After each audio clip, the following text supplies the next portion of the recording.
ወድቀን ሳለን ከኃጢአት ውድቀት ያነሳን፣ ተሰብረን ሳለን የጠገነን፣ ታመን ሳለን የፈወሰን፣ የእኛ የሰዎች ልጆች ፍቅር አስገድዶት ከሰማይ ሰማያት ወርዶ ከድንግል ማርያም ተወልዶ ሥጋውን ቆርሶ ደሙን አፍሶ እኛ ልንቀበል የሚገባን መከራ ሁሉ ተቀብሎ ፈራሽና በስባሽ የሚሆነውን ሕያውነት ዘርቶበት በሞቱ ሞታችንን ሽሮ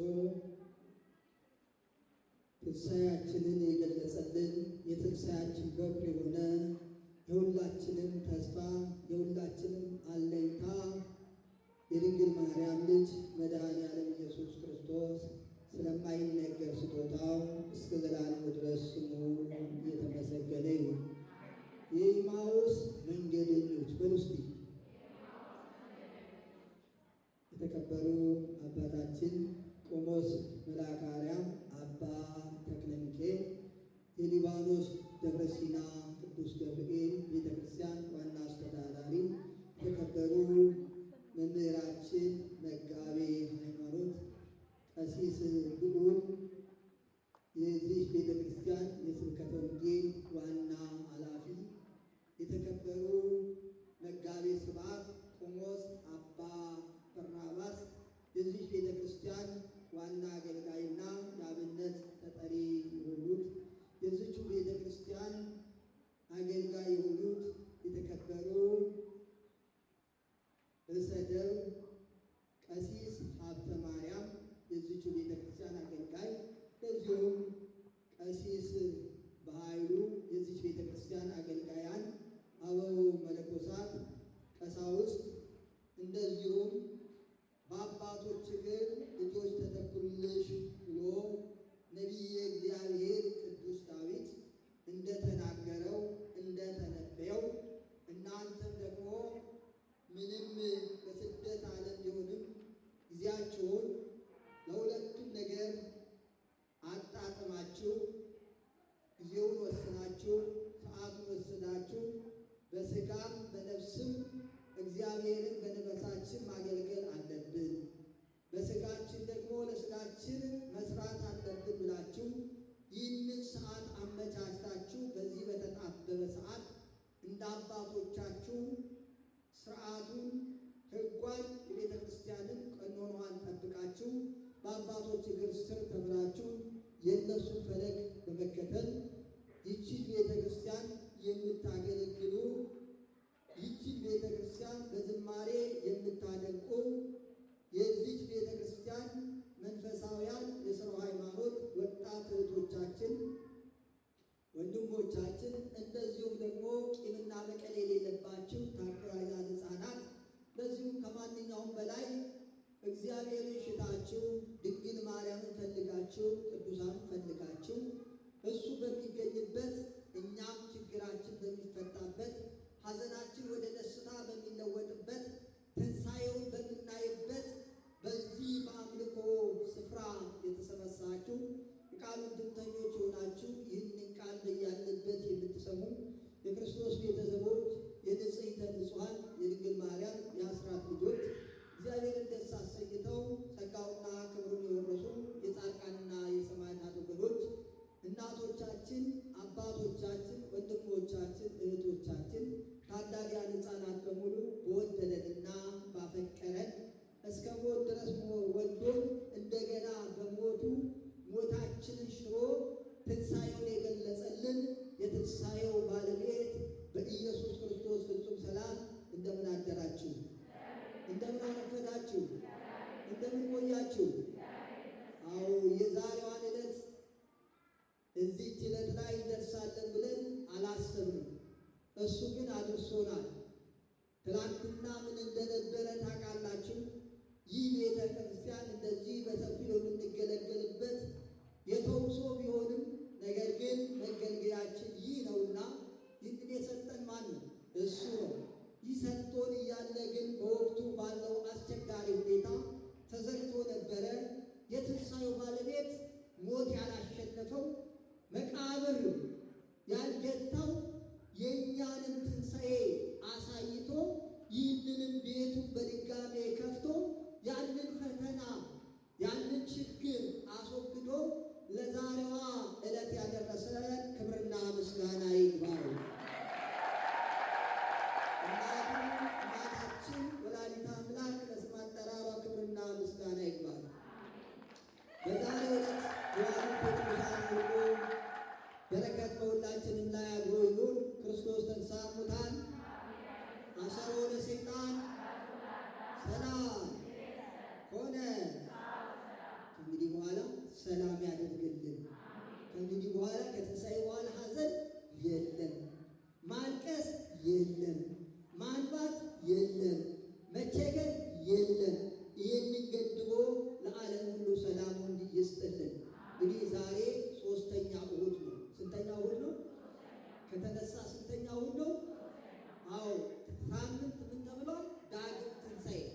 ስለሚፈጸም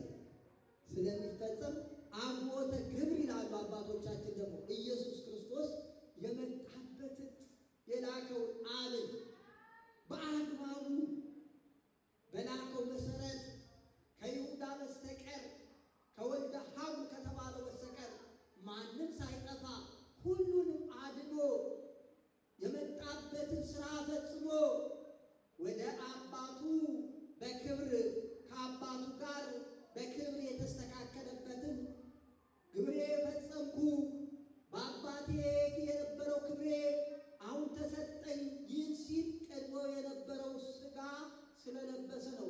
የእኛ ሥጋ ክብር አገኘ። ክብርና ምስጋና ይግባው። የእኛ ሥጋ ተነሳ። ክብርና ምስጋና ይግባው። ይሄ የእኛ ሥጋ ነው። እሱ ቅድመ ዓለም የከበረ ነው። እከብራይል ክቡር ነው። እጸድቃይ ጽዱቅ ጻድቅ ነው። እሱ ጥንት የነበረ ነው እና ግን የእኛን ሥጋ ከበረው። እኔ አንድ እንደሆንኩ ልጆቼንም አንድ አድርጋቸው አለ። ወደ አባቱ አንድ ያድርገን፣ አንድ አድርጋቸው። እኔና አንተ አንድ እንደሆን አባቴ ሆይ የሰጠችኝ ሰጠኋቸው፣ ስምህን አስታወቅኳቸው። ኢየሱስ ክርስቶስን አብን ያወቅነው በማን በኩል ነው?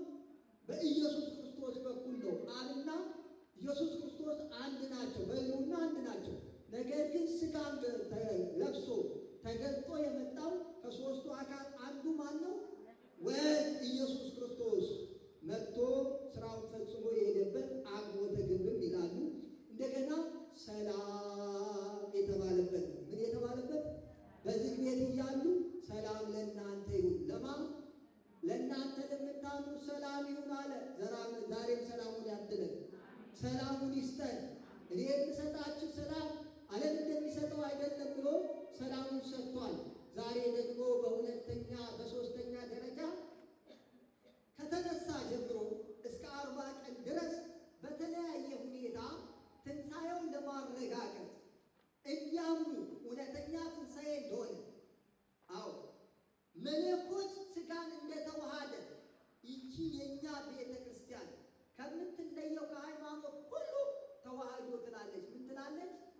ምን ትላለች? ተዋህዶ። አዎ መለኮት የሥጋን ገንዘብ አደረገ፣ ሥጋ ደግሞ የመለኮትን ሥጋ ገንዘብ አደረገ። የማይሞተው መለኮት በሥጋ ሞተ፣ በነፍስ ግን ሕያው ሆኖ ተነሳ። ለዚህ ነው ሲነሳ መቃብር ውስጥ ምንድን ነው የተገኘው? ንገሩኝ እስኪ። ሲነሳ መቃብር ውስጥ ምንድን ነው የተገኘው? ሥጋ ነው የተገኘው? ምንድን ነው የተገኘው? ንገሩ። ምንድን ነው የተገኘው? ከትምህርቱ ጋር ናችሁ? ምንድን ነው የተገኘው? መግነዙ፣ ልብሱ። ይሄ ሥጋ መልበሱ ያሳየናል። ልብሱ ብቻ ነው የቀረው። እኛም ከሞቱ በኋላ ሞትን ድል አድርገን እንነሳለን። ክብርና ምስጋና ይግባው። ልብሱ እዚህ ይቀራል። ሥጋዊ ነገሮች እዚህ ይቀራሉ። መቃብር ውስጥ የሚቀረው ልብሳችን ነው። እኛ ግን ሕያዋን ነን፣ ዘላለማዊ ነን። የተከፈለብን ልብስ የለበስነው ማንም ቢሆን በአንዲት ነጠላ ነው ቢቀበር፣ በሳጥን ነው ቢቀበር፣ በወርቅ ቢቀበር ወርቁ አፈር ሊበላው ይችላል እንጂ ሰውየውን አፈር አይበላውም። ያው ነው ሰው ልጅ ያው እንደሆነ አረጋግጦልናል። ክብርና ምስጋና ይግባው የትንሣኤያችን ባለቤት። ስለዚህ ዛሬ ደግሞ 2 ደቀ መዛሙርት ከትምህርቱ ጋር ናችሁ? ከማን? 2 ደቀ መዛሙርት የኤማውስ መንገደኞች በምስሉ የኤማውስ መንገደኞች። አዎ እንግዲህ ቅድም ካህኑ ሲያነብ እንደሰማችሁት እንዳዳመጣችሁት ወደ ወንጌሉ ከመግባታችን በፊት ነቢየ እግዚአብሔር ቅዱስ ዳዊት እንደገና የምትደረድሩ ዳዊት ያድርጋችሁ። አዎ ከኔ በላይ አንተ ጻድቅ ነህ ተብሎ የተነገረለት፣ እንደ ልቤ ተብሎ የተመሰከረለት፣ 7 ዓመታትን የተሰጠው አስቀድሞ ስለ ኢየሱስ ክርስቶስ መወለድ እንደተወለደ አድርጎ እንደተፈጸመ አድርጎ ትንቢትን ተናግሮ ነበረ። እንደሚሞትም ተንብዮ ነበረ። ዳዊት ያልተናገረው ነገር ስለ ኢየሱስ ክርስቶስ ምንም ነገር የለም። ይህንን ያገኘው ግን በብዙ ሱባኤ በብዙ ድካም። ከዚህ በኋላ ምን አለ? ዛሬ ደግሞ በመዝሙር 16 ላይ ዲያቆኑ መስቀሉን ይዞ ሲወጣ ምን አለ? ይዜ የተነሳ ይቤ እግዚአብሔር ዛሬ በውስጥ እነሳለሁ አለ። ማ እግዚአብሔር ዋግንቶቱ ክብሬን እገልጻለሁ፣ አምላክነቴን እገልጻለሁ። አዎ ዋግንቶቱ ቃል እግዚአብሔር ቃል ንጹሕ ከወርቅ ከብር የነጠረ ብዙ የሆነ የእግዚአብሔር ቃል የተናገረውን የማያስቀር አዎ እነሳለሁ እንዳለ ዳዊት እንደተነበየ መቃብር ክፈቱልኝ መግነዝ ፍቱልኝ ሳይል በእህቱም ድንግልና ተወለደ። በምንም በእህቱም ድንግልና ተወለደ። አባ ጊዮርጊስ ዘጋስጫ በአርጋኖን ላይ ጸሎት ታደርጋላችሁ አይደል? ሦስቱ ነገሮች ያስደንቁኛል አለ።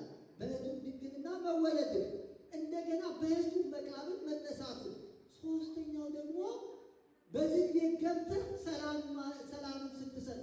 እነዚህ ሦስቱ ነገሮች ከአይምሮ በላይ ናቸው፣ ከህሊና በላይ ናቸው፣ እጹብ የሚያሰኙ ናቸው። እውነት ነው፣ የክርስቶስ ነገር እጹብ ተብሎ ብቻ የሚነገር ከአይምሮ በላይ ነው፣ ከህሊና በላይ። እኛ ከህሊናችን በላይ ከአይምሮአችን በላይ የሆነውን ግን አቀለለልን። ክብርና ምስጋና ይግባው።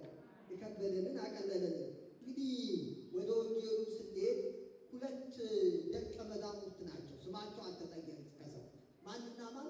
ቀሎጳ ይለዋል ወይም ሉቃስ ይለዋል ወይም ኒቆዲሞስ ይለዋል። ቤተ ክርስቲያናችን 60 ምዕራፍ ኢየሩሳሌም እዚህ አጠገባችን ነች። ሰላሙ ሰፍቶ እቺ መንገድ ተከፍታ እኛም ለመሳለም ያብቃን። አሜን በሉ። አሜን አትሉ?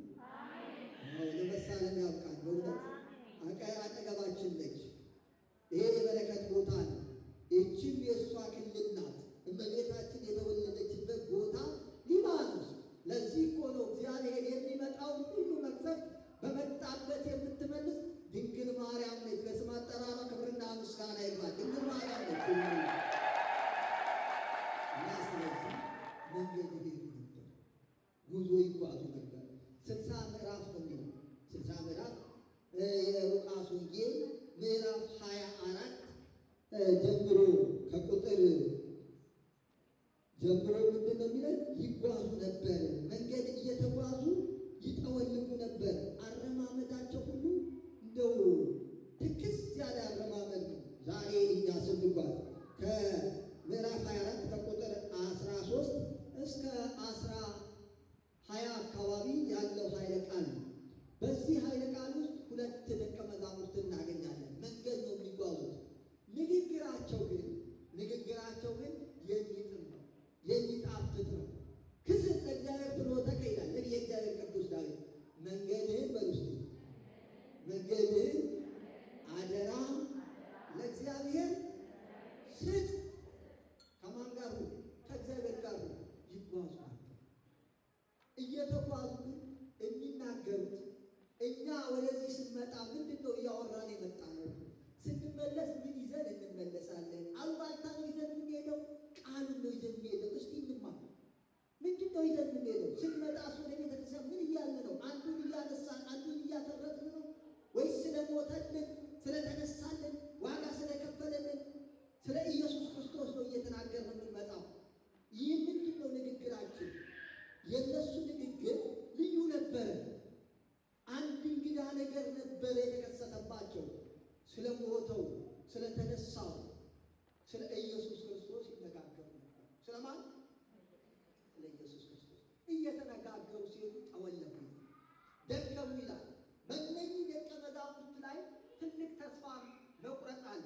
እየሰማችሁ ነው? ተስፋ የቆረጠ ሰው መራመድ አይችልም። ይዝላል፣ ሰውነቱ ይደክማል፣ ሰውነቱ ኃይሉ ይደክማል፣ ጉልበቱ ይደክማል። ከዛን ይዝሉ ነበር፣ ይጠወልጉ ነበር። መሄድም አቃታቸው። ንግግሩ ከበዳቸው። ከህሊናቸው በላይ ነው፣ ከአይምሯቸው በላይ ነው። እንደውም አንዳንድ ሴቶችን መጥተው ራእይ አየን ይላሉ፣ ግማሹ ተነሳ ይላሉ። እኛ ግን በሰው ዘንድና በእግዚአብሔር ዘንድ ብርቱ የሆነ እስራኤልን የሚበጅ የሚያድን እሱ ነው እያል ተስፋ አድርገነው ነበረ ይላሉ። ስለማን ነው ንግግሩ? ስለማን ነው? ስለሞተው ስለተነሳ በሚነጋገሩ ሰዓት በመካከላቸው ገባ። ክብርና ምስጋና ይግባው። በእኛ መካከል ይግባ፣ በእኛ ትዳር መካከል ይግባ፣ በነገሮች ሁሉ ይግባ። ኢየሱስ ክርስቶስ አስገቡት። እንዲገባ ግን በሩ ክፈቱለት። ሳንከፍት በሩን መግባት አይችልም። አያችሁ፣ አሁን ንግግራቸው የሳበው ብዙ ሰዎች እኮ መግባት ይችላል። አብርሃምን የሳበው እኮ የእንግድነት ማስተናገዱ አብርሃም ሳበውና አዎ ቤቱ እንዲስተናገድ አደረገ። ማ አብርሃም የእንግድነቱ ማስተናገድ አዎ ስነ ምግባሩ ሳበው፣ ማረከው፣ ወደ ቤቱ እንዲገባ አደረገው። አሁንም እነዚህ ደቀ መዛሙርት እያወሩ ሲሄዱ በመካከላቸው ገባ። ረምንድን የምታወሩት አላቸው። እኛ የምንለው ከማለታችን በፊት ያውቃል አያውቅም? ለምን ጠየቃቸው? አሰባቸው። ምን እንደሚያወሩ ያውቃል አያውቅም? ገና ከማሰባቸው በፊት የሚያውቅ አምላክ ነው። ግን እኛ ምንድን ነው የምንለው? እኛ እኮ እንድንጠይቀው ስለሚፈቅድ እኮ ነው እንጂ እኛ ሳንለምነው ወዘን በለን ሳሉ ይሁት ወዘን ሳንለምነው ይላል በኪዳን ሳንለምነው የምንለምነው የምንጠይቀው የሚሰጠን አምላክ ነው። ግን የአባትና የልጅ ፍቅር የሚታወቀው በምንድን ነው? አንድ ልጅ አባቱን ለምኖ ከሚሰጠውና አባቱ እንደዚሁ ከሚሰጠው የትኛው ነው ፍቅሩ የሚገባው? ንገሩ። የቱ ነው ፍቅሩ የሚገባው? ለምኖ የሚሰጠው አይደለም። ለምኖ የሚሰጠው ፍቅሩ ይገባዋል። እኛም ለምነን ነው የምናገኘው። ከዚህ በኋላ ምን አለ? ሄደና እንዴ አናን ምንድን ነው የምትነጋገሩ? ለምንስ እየጠወለጋችሁ ትሄዳላችሁ? መንገዳችሁስ ለምን ዝለት አለው? ለምንስ ትጨነቃላችሁ? ምንድን ነው ንግግሩ? አይ አንተ ምንድን ለኢየሩሳሌም አንተ እንግዳ ሰው በዚህ በሶስት ቀን የተፈጸመውን ታሪክ አታውቅም? ማን ነው ግን? አዎ ዮሴፍን ሞት ለራሱ ለዮሴፍ አረዱት ይላል። ለማንም ዮሴፍን ሞት ዮሴፍ ወደ ግብፅ ወንድሞቹ ሸጠውት ነበር አይደል? ተሸጦ ነበር። ወንድሞቹ በረሃብ ምክንያት ወደ ዮሴፍ ሄዱ። ስንት ናችሁ እናንተ ተውጣጣችሁ መጣችኋል? 12 ነበር። አንዱ ግን አውሬ በላው። ማን ነው ግን? ማን ነው እሱ? ዮሴፍ ከሞት ያዳነው እግዚአብሔር። አሁንም ስለምንድን ነው እንግዳ ነህ? በዚህ ሰሞን የተፈጸመውን አታውቅም? እንደው አልሰማህም አሉ። እንዳልሰማ አደረገና ምንድን ነው እሱ? የእኛ አምላክ ፍቅር እኮ ነው። በፍቅር እኮ እንደዚህ የሚጠይቀው አንዳንዱ አልሰማህም እንዴ? ሲነገር ጆሮ የለም እንዴ? አይለንም። እግዚአብሔር ክብርና ምስጋና ይግባው። እንደው እንደ ሰዎች ቢቆጣ እንደ ሰዎች የቁጣ ፊቱ ባያሳይ ማን ይቆማል? በፊቱ ማን ይቆማል? የፍቅር አምላክ ነው። በፍቅር ነው ዓለምን ያሸነፈው። በኃይሉ አይደለም፣ በጉልበቱ አይደለም። ከዚህ በኋላ ምናለ ይሻላል እንደዚህ እናንተ ይጠይቃል። ይሄ እንደዚህ አካል አልተነገራችሁ? አልሰማችሁ? የሰው ልጅ በሰዎች ፊት አሳልፎ እንደሚሰጥ እንደሚሞት እንደሚነሳ 3 ዓመት ሙሉ እኮ አስተምሯቸዋል። ግን አላወቁት፣ ተሰወረባቸው። ዓይናቸው ለማየት ተሰወረ ይላል። ምናቸው? ዓይናቸው ተሰወረ ይላል። ዓይነ ሥጋ ሳይሆን ዓይነ ልቦናቸው ታወረ። ዓይነ ልቦናችንን ሳይሆን ዓይነ ልቦናችንን ያብራል። እስቲ ሁላችሁ ዓይን አላችሁ? ቀና በሉ። ዓይን አላችሁ? ዓይነ ልቦናስ? ዓይነ ልቦና የጨለመበት ሰዎች ዓይነ ሥጋ ቁልጭ ይላል። ዓይነ ልቦና ከሌለ ምንም አይጠቅም፣ ምንም ጠቀሜታ አይሰጥም። አንዳንድ ጊዜ እኮ ከማያዩ ሰዎች ጋር እንጋጫለን አይደል? ግድግዳ እያየን ያጋጭናል። ልባችን ሴት አይደል? የማታውቁትን ዕቃ መድኃኒት ስትሰሩ ትሰሩታላችሁ። ህሊናችሁ የለም። የውስጣችንን ልቦና ያብራል።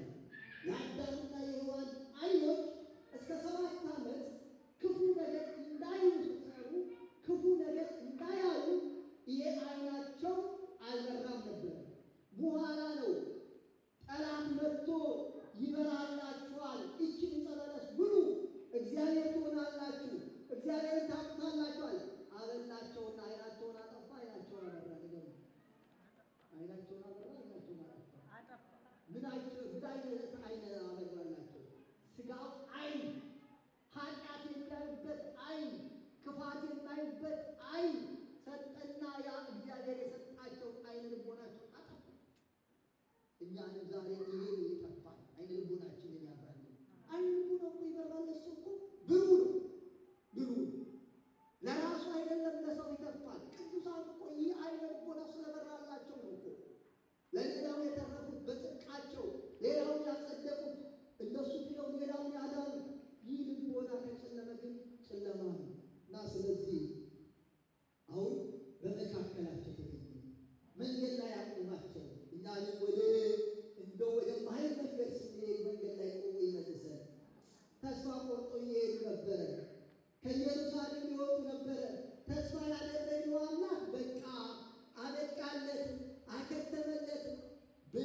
ያልጀመረ ያላበቃለት ያልከተመለት አምላክ እነሱ እኮ ግራ የሚገባ እኮ ነው። እኛም አሁን የሞተ ሰው ተነስቶ ከእናንተ ጋር ቢናገር ምን ትላላችሁ? ይሄ ይታሰባል? ይታሰባሉ? ቅዱስ ጊዮርጊስ አሁን የምናከብረው ከሞተ በኋላ ሞቶ ከተፈጨ በኋላ ደብረ ይድራስ ላይ ጨረስነው ብለው በትነው ከሄዱ በኋላ ጊዮርጊስ ጊዮርጊስ እያለ ቀድሟቸው ይሄዳል። ክብርና ምስጋና ይግባው አምላካችን። የትንሣኤና የወፈንኩ እንኳን እሱና ቅዱሳኑን የሚያስነሳ አምላክ ነው። አላወቁም እነሱ። ተነስቶ አነጋገራቸው። በሚያነጋግራቸው ሰዓት ነገሩት፣ አስረዱት። እንዲህ አለ። ሁሉም ነገር አስረዳቸው፣ ተረከላቸው፣ ነገራቸው። እንደው በቃ ንግግር ይቀር ማን እንደሆነ አውቀው ነው።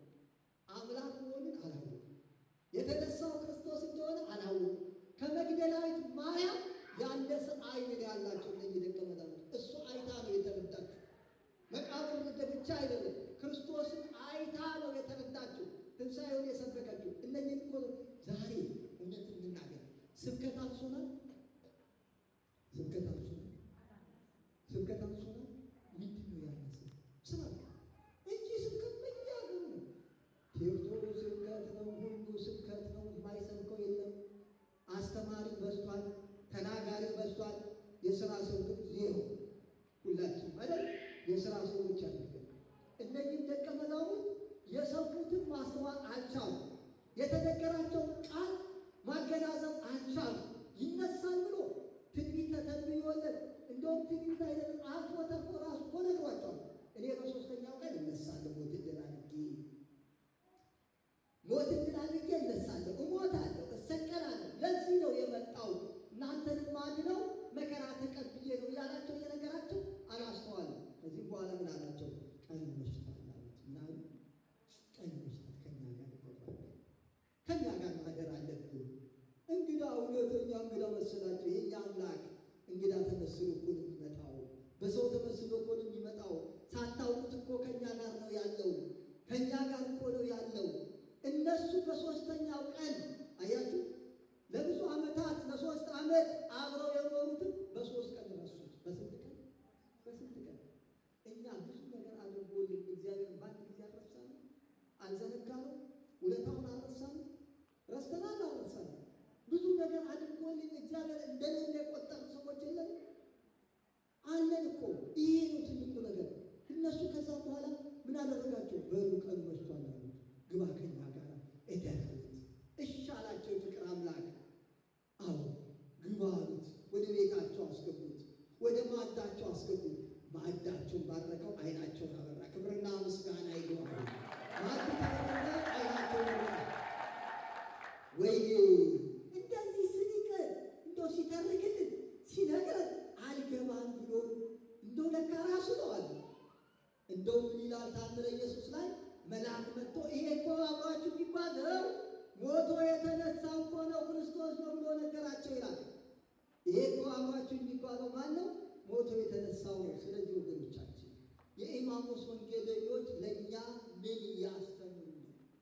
ምን ያስተምሩናል? ትልቁ አንዱ ትልቁ ተስፋ መቁረጥ እንደሌለብን እየሰማችሁ ምን ተስፋ መቁረጥ እንደሌለብን። እነሱ ተስፋ ቆርጠዋል። በቃ ባይገኝ እኮ ኢየሱስ ክርስቶስ በመካከላቸው ባይገኝ ኖሮ ወደ ኢየሩሳሌም አይመለሱም ነበር፣ ወደ ወጡበት አይመለሱም ነበር። ተመለሱ ይላል እኮ ማንን አግኝተው? የትንሣኤው ባለቤት አግኝተው ተመለሱ ይላል ወደ ኢየሩሳሌም። ቀጥሎ ባለው ምዕራፍ ተመለሱ ወደ ኢየሩሳሌም። ከኢየሩሳሌም ወጥተው ነበረ። ነገሩ ግራ ያጋባል፣ ነገሩ ያስደንቃል። ዛሬ ወገኖቻችን ነገ ዛሬ ብናጣ ነገ እናገኛለን የሚል ተስፋ ይኖራል። ዛሬ ብወድቅ ነገ እነሳለሁ የሚል ተስፋ ይኖራል። ዛሬ ማለት ነገ እምባዬን ቢያብስ አለ ብለን እናስብ ያስፈልጋል። ተስፋ የሌለው ሰው፣ ተስፋ የቆረጠ ሰው የሚናገረውን አያውቅም፣ የሚይዘውን የሚጨብጠውን አያውቅም። እውነት ነው አይደለም? እስቲ ተስፋ የቆረጠ ሰው የሚናገረውን ያውቃል? ብዙ እኮ ተስፋ የቆረጣችሁ አላችሁ አይደል? በነገሮች ሁላ በአንድ በማይሆን ነገር ተስፋ ግን በማን አይቆረጥም?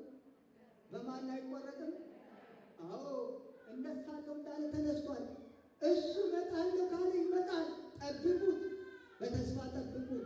እንደ መግደላዊት ማርያም እያለቀሳችሁ ጠብቁት። ይገኛል። ከመቃብሩ አትሂዱ፣ ከመቃብሩ አታፈግጡ፣ ከቤተ ክርስቲያን አትውጡ።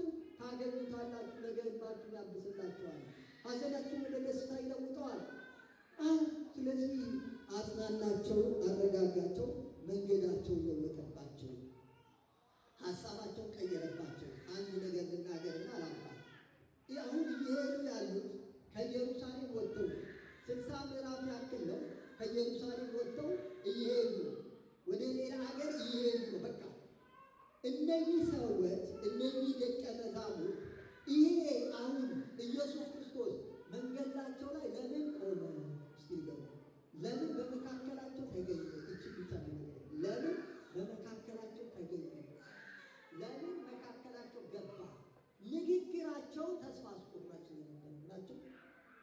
ምን የተስፋ የቆረጡበትን ንግግር ምን ለማለት ለመለወጥ በእኛ መካከል ይገባል። ተስፋ በቆረጠ ሕይወት ውስጥ ይገባል ኢየሱስ ክርስቶስ። በወደቀ ሕይወት ውስጥ ይገባል ኢየሱስ ክርስቶስ። ሲገባ ተስፋን ያለመልማል። ተስፋቸውን ቀጠለላቸው። ከዚህ በኋላ ምን ሆኑ? ተመለሱ ይላል። አንድ ነገር ልናገርና ላብቃ። በዚህ በግብረ ሐዋርያት ምዕራፍ 9 ላይ ታውቃላችሁ። ማነው ክርስቲያኖችን እየገደለ በጣም እየፈጠነ ይሄድ ነበር? ማነው? ጳውሎስ። ደማስቆ ላይ ቁም አለው። ይኸው የተነሳው ኢየሱስ ክርስቶስ ቁም ጳውሎስ፣ ይሄ መንገድ ትክክል አይደለም፣ በዛው ይቀጥል ጳውሎስ። ማንም ክርስቲያን ዛሬ ማንም ተጨፍፈን እናልቅ ነበር። ግን ምን አለው? መንገድ ላይ አቆመው። መንገዱ የስህተት መንገድ ነው። መልካም የምትመስል መንገድ አለች፣ ግን ሰዎች እንዳይወድቁባት ሊጠነቀቁ ያስፈልጋል። የእኛስ መንገድ ምን አይነት ነው? እኛስ የምንጓዘው እንዴት እያልን ነው? አሁን ከዚህ እንኳን ስንመጣ ምን እያልን ነው የመጣ ነው? አንዱን ስናነሳ አንዱን ስናማለ የመጣ ነው። ተናገሩ። ከዚህ ስንሄድ ምንድን ነው ይዘን የምንሄደው? የተማረውን እየተነጋገር መንገድ ላይ እንሄዳለን። ውሸት። አንዱን ስናነሳ አንዱን ስናፈር እዚህ እንኳን መጥተን እንኳን ከአቤት እንኳን እንቆጠሩ። አንዳንድ ጊዜ ይገርመኛል። አንደበታችን ይክታል ወገኖች። አንደበት ትልቅ እሳት ናት። ይችን የሚገታ ማንም የለም ይላል። ይችን ያሸነፈ ትልቅ አሸናፊ ነው ይላል። እሳት ናት ይላል። አንደበት ነው። አንደበታቸውን ገታው፣ አንደበታቸውን ለወጠው፣ ንግግራቸውን ቀየረው፣ ሀሳባቸውን ቀየረው። የእኛንም ወደ ክፉ ነገር ስንሄድ ወደ መልካም ነገር ይመልሰን። ልጆቼ ይሄ መንገድ አይደለም ብሎ በመካከላችን ተገኝቶ አንሶ ወደ ክፉ የሚገሰግሱትን ይሄ መንገድ ጥሩ አይደለም፣ ይሄ መንገድ የኃጢአት መንገድ ነው ብሎ አይነ ልቦናቸውን አብርቶ ለጳውሎስ መልሳቸው። ቅዱስ ጳውሎስ ሄደ። ከሊቀ ካህናቱ ደብዳቤ አስፈቅዶ ደማስቆ ላይ ጠበቀው። በመብረቅ ውስጥ በምን ውስጥ በመብረቅ ውስጥ ድምፁን አሰማው። እኔ የምታሳድደኝ የናዝሬቱ ኢየሱስ ነኝ። በአንተ ይንስብሃል። እንዲህ ካልክ ሰይፍ ነው ይቆርጥሃል። ተው ተመለስ አለው። መለሰው፣ ለወጠው። እነኚህን መለሳቸው፣ ወደ ቤቱ መለሳቸው። እኛ ብዙ ወገኖቻችን ክርስቲያኖች ሁላችን ተስፋ ቆርጠን ከቤቱ ከመውጣት እግዚአብሔር ይጠብቀን። ተስፋ ቆርጠን ጸሎትን ከማቋረጥ እግዚአብሔር ይጠብቀን። ተስፋ ቆርጠን ከመንፈሳዊ ነገር ከመለየት እሱ ይጠብቀን። ተስፋ አትቁረጡ። ትልቁ ተስፋ አትቁረጡ። ተስፋቸውን አሳያቸው። ተስፋ ቆርጠው ነበር። ከሞተ በኋላ በቃ አይነሳም። እስቲ አንድ ጥያቄ ልጠይቃችሁ። ክርስቶስ መቃብር ላይ ስንት ነገሮች ናቸው እንዳይነሳ ያደረጉት? እቺ ብቻ ተናግሬ ያበቃል። ስንት ነገሮች ናቸው? ስንት ነገሮች ናቸው የክርስቶስ መቃብር እንዳይነሳ የተደረገው? ታላላቅ ዛሬ ዓለም የደፈኑት ዓለም እንዳይንቀሳቀስ ያደረጉት የሰዎችን ትንሣኤ የዘጉ ሶስት ኃያል ነገሮች አሉ። ትልቁ ሐሰት። ዛሬ ሐሰት ትንሣኤን የማይገልጽ ሐሰት። ትንሣኤ ግን መነሳት ሐሰት ሊያዳፍነው አይችልም። ሐሰት ሊገታው አይችልም። ከሐሰት በላይ ነዋ ትንሣኤ። ሐሰት እንደገና ገንዘብ። ዛሬ በገንዘብ እውነትን የለወጡ እውነትን የቀየሩ አብሶ የዛሬው እውነቴን ነው የምነግራችሁ ልጆቻችሁ፣ ሕፃናትን፣ ምዕመናን እባካችሁ እዚህ ቤተ ክርስቲያን ስትመጡ ሞባይል አታሳዩአቸው። ካህኑን እንኳን አይተው ይዙ፣ ድምጿን እንኳን ሰምተው ይዙ። ያንን ሞባይል ሊያዩ ነው እንደመጡት። ለምን ታመጧቸዋላችሁ? እሱ አታስተምሯቸው። ያ ከሆነ እዚህ እኮ የመጡት የካህኑ ድምፅ ለመስማት ቤተ ክርስቲያን። ይሄ እኮ በአይምሯቸው ይቀረጻል። እየሰማችሁ ነው ምዕመናን? በአይምሯቸው ይቀረጻል፣ በሕሊናቸው ይቀረጻል። ስለዚህ እባካችሁ አትክፈቱ። ቴክኖሎጂው እኛንም እያጠፋ ነው። ላወቁበት አይን ነው፣ ላላወቁበት ደግሞ አጥፊ ነው። ይህን ልታውቁ ያስፈልጋል። ስለዚህ ሁሉም ዛሬ ንግግሩ ምን ሆኗል? ሰውን መሳደብ ሆኗል። ሐሰትን እውነትን መደበቅ ሆኗል። በገንዘብ የማይለወጥ ትንሣኤ ዛሬም ቤተ ክርስቲያናችን ይሄ ነገሮች ቢኖርባትም ነገ ተነስታ እናያታለን። ሀገራችን ኢትዮጵያ በፖለቲካውም